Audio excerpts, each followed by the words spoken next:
Hello प्यारे बच्चों, स्वागत है आप सभी का दीपांशु क्लासेस के इस यूट्यूब चैनल पर। मैं दीपांशु यादव आप सभी का अपने यूट्यूब चैनल पर हार्दिक स्वागत करता हूं। प्यारे बच्चों, आज का हमारा जो टॉपिक है वह कक्षा 10 विषय हिंदी का है। पाठ नंबर 7 गद्य खंड का चैप्टर है। पाठ नंबर 7 पाठ का नाम है पानी में चंदा और चांद पर आदमी, जिसके लेखक हैं जयप्रकाश भारती जी। हिंदी कक्षा 10 गद्य खंड पाठ 7 पानी में चंदा और चांद पर आदमी, इसके लेखक आपके जयप्रकाश भारती जी हैं। तो आज हम जयप्रकाश भारती जी का ही हम जीवन परिचय पढ़ेंगे। चलिए हम शुरू करते हैं। आप लोग हेडिंग लगाइए जयप्रकाश भारती जी का जीवन परिचय। आप लोग यहाँ ध्यान दीजिए कि आपका चैप्टर नंबर 7 है पानी में चंदा और चांद पर आदमी, लेखक इसके जयप्रकाश भारती जी। आप लोग देखिए कि यह कब कब आपके पेपर में पूछा गया है। तो यहाँ पर आपको शो कर रहा होगा कब कब पूछा गया है। 2015 में आया, 16 में आया, 17 में आया, 18 में आया, 19 में आया और 20 में आया, 24 में आया। तो आप लोग समझ सकते हैं कि यह एक प्रकार से इम्पॉर्टेंट है। आप लोग इसको जरूर ध्यान दीजिएगा। जीवन परिचय लिखने का जो सही क्रम होता है वह है कि आप 3 हेडिंग के माध्यम से जीवन परिचय समाप्त करें। पहला कि आप किसी भी लेखक का संक्षिप्त परिचय देंगे, संक्षिप्त परिचय देंगे। दूसरे नंबर पर आप जीवन परिचय देंगे। दूसरी हेडिंग आपकी होगी जीवन परिचय की। एंड तीसरी हेडिंग आपकी होगी रचना की। आप इन 3 हेडिंग के माध्यम से किसी का जीवन परिचय आप आसानी से लिख सकेंगे। चलिए फिर हम शुरू करते हैं 3 हेडिंग के माध्यम से। पहली हेडिंग हमारी है संक्षिप्त परिचय की। आप लोग हेडिंग लगाइए संक्षिप्त परिचय। संक्षिप्त परिचय में सबसे पहले ही आप लिखेंगे नाम। तो संक्षिप्त परिचय में आप लिखेंगे नाम। आप जिनका जीवन परिचय लिख रहे हैं आप उन्हीं का नाम लिखेंगे।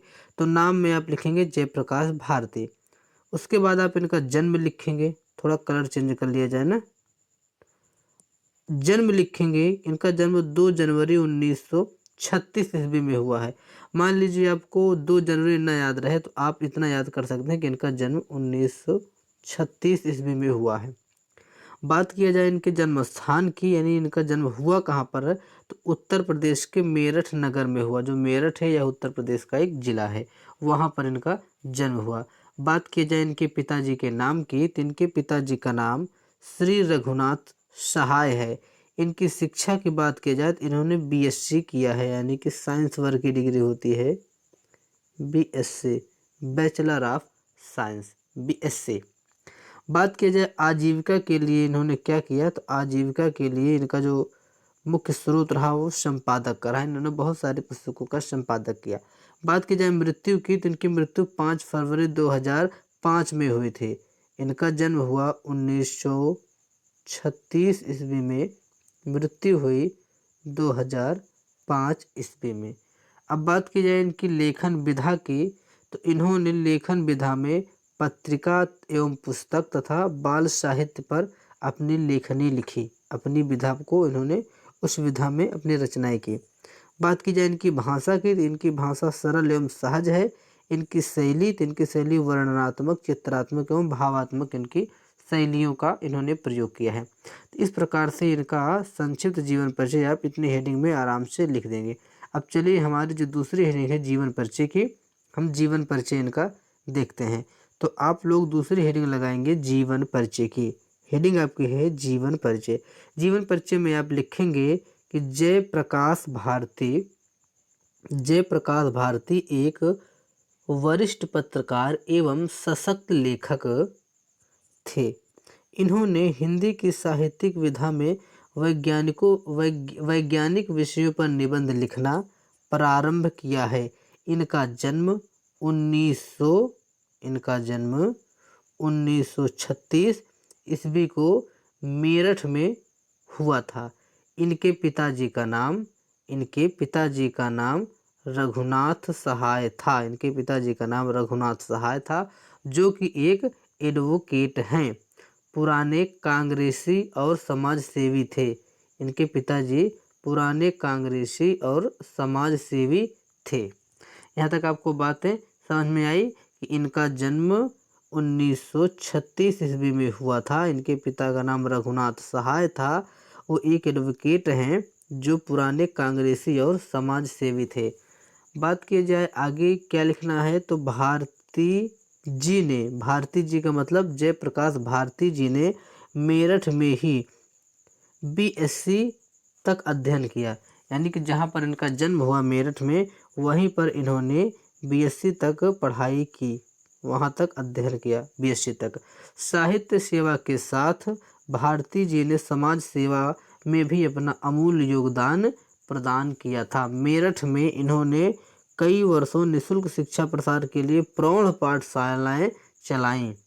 आपने हिंदी साहित्य सम्मेलन में संपादक कला विशारद की परीक्षा उत्तीर्ण करने के पश्चात दैनिक प्रताप मेरठ में नव भारत टाइम्स नई दिल्ली से पत्रकारिता का व्यवहारिक शिक्षण भी प्राप्त किया।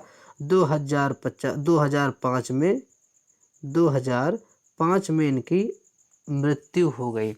एक कम शब्दों में आपको जीवन परिचय को लिख देना है। इतने कम शब्दों में आप इनका जीवन परिचय लिखकर निपटा दीजिए। अब चलिए हम बात करते हैं इनकी रचनाओं के ऊपर। तो इनकी जो प्रमुख रचनाएं हैं आप लोग देखिए, आप लोग हेडिंग लगाइए रचना में लिखिए हिमालय की पुकार, अनंत आकाश, अथाह सागर, विज्ञान की विभूतियाँ, देश हमारा, चलो चांद पर चले, भारत का संविधान, दुनिया रंग बिरंगी, लोकमान्य तिलक, बर्फ की गुड़िया आदि इनकी प्रमुख रचनाएं हैं। अगर आप इसकी पीडीएफ प्राप्त करना चाहते हैं तो आप लोग टेलीग्राम चैनल को ज़रूर ज्वाइन कर लीजिए। अगर आप सभी लोगों को वीडियो पसंद आया है तो आप सभी लोग वीडियो को ज़रूर लाइक करें और चैनल को भी ज़रूर सब्सक्राइब करें। वीडियो को आप लोग लाइक करें, चैनल को आप लोग सब्सक्राइब कीजिए बाबूजी। तो आप लोग जानते हैं अपने चैनल का नाम क्या है, तो अपने चैनल का नाम यही Deepanshu classes 6 to 12th and competitive exam. बहुत बहुत धन्यवाद है।